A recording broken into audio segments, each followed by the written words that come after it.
Islam teh kasalametan. Jadi sistem pertanian berbasis organik teh itu sistem pertanian Islam. Islam alami. Gitu kan?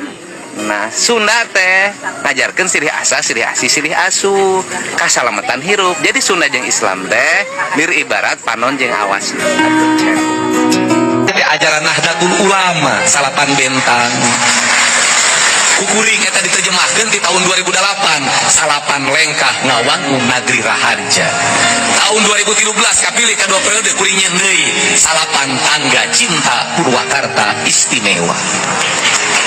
Ai angka salapan teh angka naon? Angka salapan ka 10 tunggal, ka 10 nama pan teu kudu diaku dan geus manunggal jeung nu kagunganana. Siliwangi teh salapan apana. Nah, tidinya bulan wali teh wali songo salapan ka 10 nama tunggal pan. Anu urang Jawa disebutna sangkan paraning dumadi, di urang disebutna papat kalima pancer.